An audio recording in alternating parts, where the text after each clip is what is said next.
Uuwi lang, naglaba lang.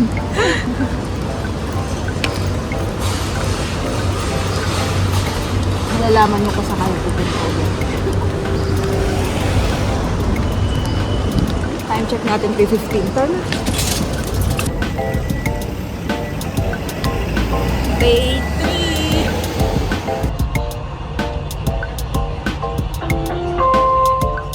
المحطة القادمة هي أبراج الإمارات. The next station is Emirates Towers.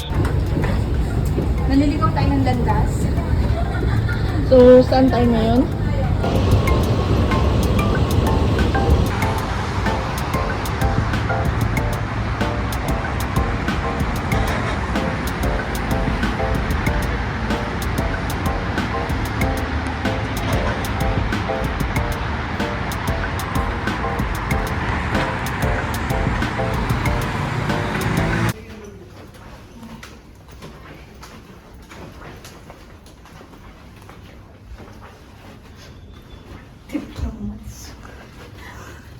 Wow! Are you ready? Okay. This is our room. From this side. Look at this one. Wow! Oh my God! Tama natin mga gamit natin. Relax lang tayo, guys. So, ito nga. Wala siya, hindi na natin siya makikita. Ito naman, guys. Wow! Oh, ayan. Ito naman yung view natin, guys. May pa-dinner table tayo dito, banda. Hindi ba? At dito, guys, may pasala tayo. Oh, alam mo, sasabi nga, ay, ang lambot! O, diba? Ang lambot. Ang ating working table is here. Alam mo yung sinaunang panahon, ang aura na. O, tingnan nyo, kakaiba, oh. Ang perfect. Come, guys. Ang cute na. This is the perfect one. Wait, teka lang. Isa naman natin. Diyos ko, di na kaya. Dito, may isang washroom. At dito yung magiging higaan natin.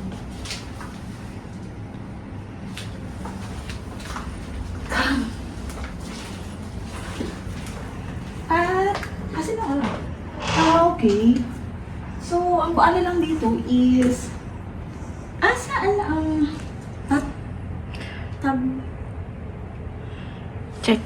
Wait lang. Wala kaming paliliguan. Wait lang. Ito lang yung bed, guys. At ito yung magiging... ito pa rin yung view niya.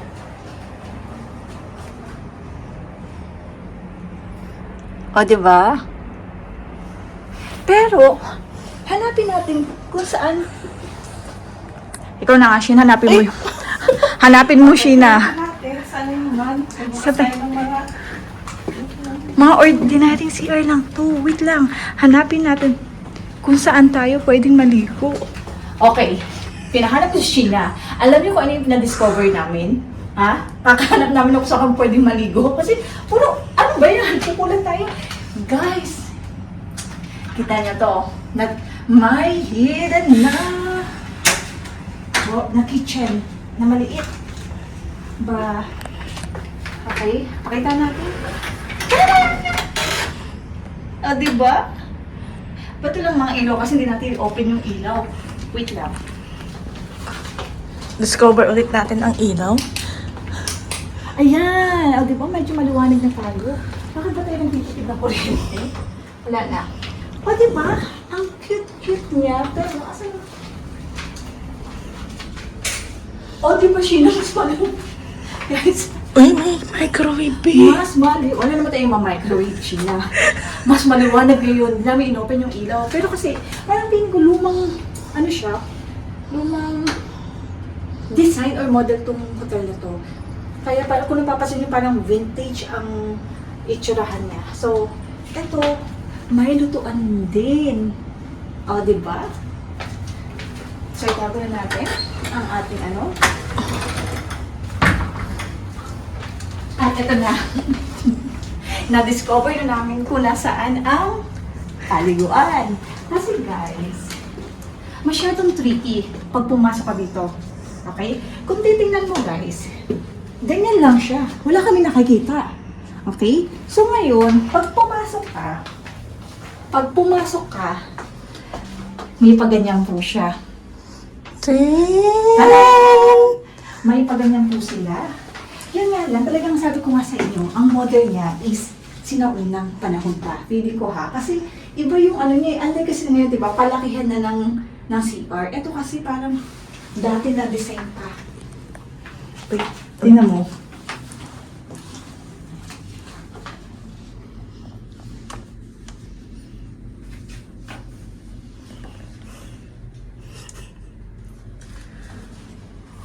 Okay. Diba? Guys, since binablog namin itong room, okay? Kung gusto niyo nitong room na ino-occupy namin right now, is ito yung map ng 15th floor. Nandito tayo. Okay? Ito kasi yung harap niya is yung, anong tawag? World, ano yun nandiyan sa museum. Okay? Ayan. Ito yung room namin. So, ito yung magandang view. Ito kasi sa likod to eh. Tapos, makita nyo, ito yung may malaking room. Kaya malaki yung room namin, the rest is maliliit na. Tapos, hindi nila, iba yung view nila dito. Unlike dito sa 2 na to, maganda ang view nila. Doon lang. 15 to 4. May isang babae gusto mag-coffee. Coffee tayo. Coffee tayo. Dalawa tayong pagkain. Pero ang lungkot-lungkot, kasi tayong dalawa lang. Alam mo, kanina, ang happy nung pagpasok. Pero habang tumatagal ka na dito, guys, parang nakakaramdam ako ng lungkot kasi vintage yung pakiramdam ko. Parang, alam mo yun, iba yung pakiramdam. Tapos, dalawa lang kami, tapos malaki yung kwarto na binigay sa amin kasi nga, in-upgrade nga kami. Alam mo bakit kami in-upgrade? Kasi nga, ang tagal namin naghintay doon sa may reception. Parang 30 minutes ata kasi nga yung reception doon, iisa lang yung, ang receptionist doon, isa lang. Tapos, nasa weekend pa, kaya busy masyado. Diba? Ano? May na-discover ba to? Kahit may ref dyan, wala naman tayong ilalagay. Gina, Ano na ma-discover mo? may na-discover ako. Tingnan mo, dali. Sabi ko sa'yo, sinaunang panahon tong model ng room eh. Tingnan mo naman, Gina. Ano ba yan? Please, clean room. Pindot.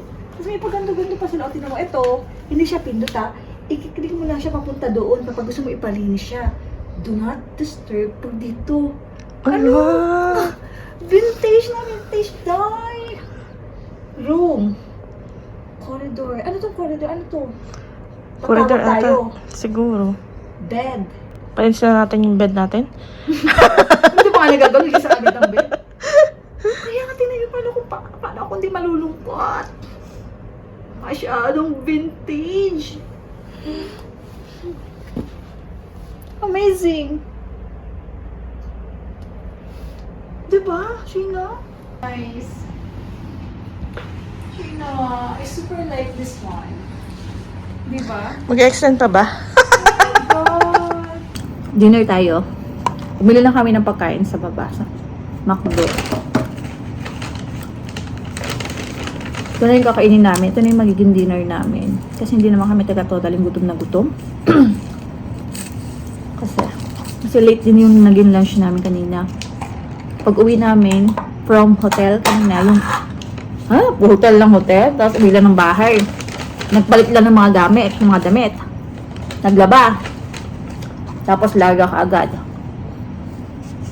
Trivia tayo. Kasi while eating kami ni Sheena, nakakaramdam kami ng, alam mo yun, lungkot sa room. Since kanina pa kami nakakaramdam ng lungkot. Kasi nga namin, ang luma-luma nga ng room. Tapos alam mo yun, iba yung atmosphere niya. So sabi ko, Sheena, i-search mo nga kung kailan nga ito na napatayo, na-build tong building na to.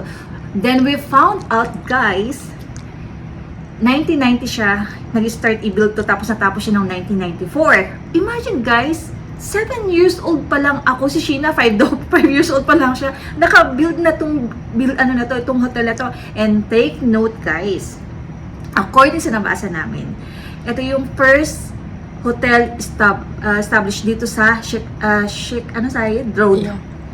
Imagine, kaya pala, feeling ko sinaunang panahon. Talagang sinaunang panahon pala talaga. Kasi ito yung unang hotel dito sa area na to. Yun lang, trivia lang yun guys.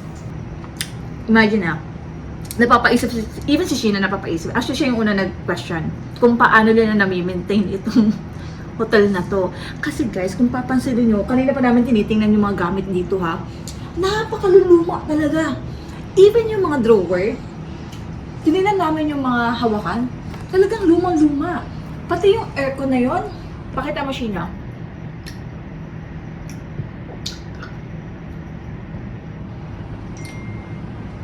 Yung aircon niya guys, is luma din yung kanyang, ano tawag niyan? Control ng aircon. So, paano lang nami-maintain? Even yung lamig niya, okay na okay pa yung lamig ng aircon nila.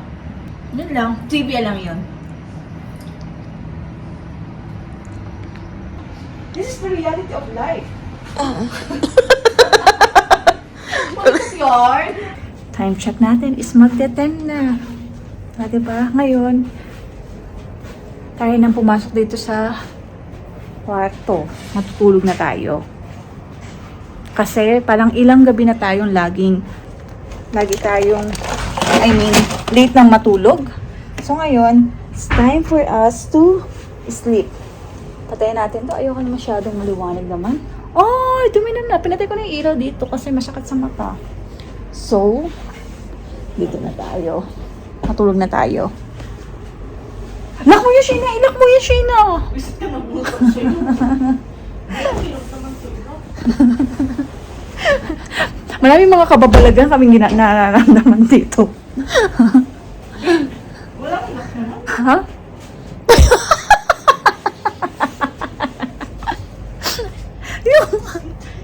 Actually, hindi naman ako basta matatakotin, guys. Pero kapag may nararamdaman ako, may something, medyo doon ako kinakabahan kapag medyo, alam mo yun, kasi sometimes, diba, nararamdaman nyo yung lakas ng spirit nung taong hindi natin nakikita. O, diba? Para kami abnormal. Ito na nga. Tayo na yung matulog kasi anong oras na naman. Kailangan namin mag-rest kasi bukas Sunday na. Tapos may pasok na. Tapos yung mga maliligayang araw natin. Especially ito kasi naka 1 week vacation to. Ngayon, sulit na sulit. Sweet na sweet ang one. So, ngayon, kami na yung magre-rest at magkakanya-kanya na ng phone kasi marami tayong gagawin sa ating phone. Lalo na ako, ang dami mga video doon. Kasi ang tagal natin hindi nag-vlog. So, i-ready na natin ang sarili natin sa maraming i-edits from January. Huwag na natin patayin ng ilaw. Ay, hindi. Patayin natin yung ilaw, Sheena, para madilim. Patayin natin. Sige, papatay mo. Bawang ko na may kumalabit sa iyo, John. Alexa! Sige. Uy, baka mamaya mamatay yung Sheena. Kakaganyan mo. Baka biglang mamatay ba? Tapos magulat na lang kami. Charot lang. Anyway, matulog tayo. Yun lang guys for today. And tomorrow, another vlog po tayo. I'll see you on my next vlog. Medyo mahaba ang vlog natin. Ang sipag ko mag-vlog ngayon, no? Kasi pinapakita ko sa inyo lahat ng mga hotel na pinupuntahan namin. Dahil, ano? Mura. Ano? Mura ang hotel. Dahil mura ang hotel, kaya panay ang check-in namin. O, diba? At saka, huwag kayong mag-alala guys. Hindi ako magastos. Tipid-tipid na. Tipid-tipid mode lang tayo. Baka isipin nyo, sobrang magastos ako. Hindi po ako magastos na tao. Matipid akong tao. Kaya lang, yung pinagkukunan namin ng mga budget na to ay nagmumula sa aming Income! other income. Sa aming mga passive income. Charot lang. O yeah, sige na. Bye!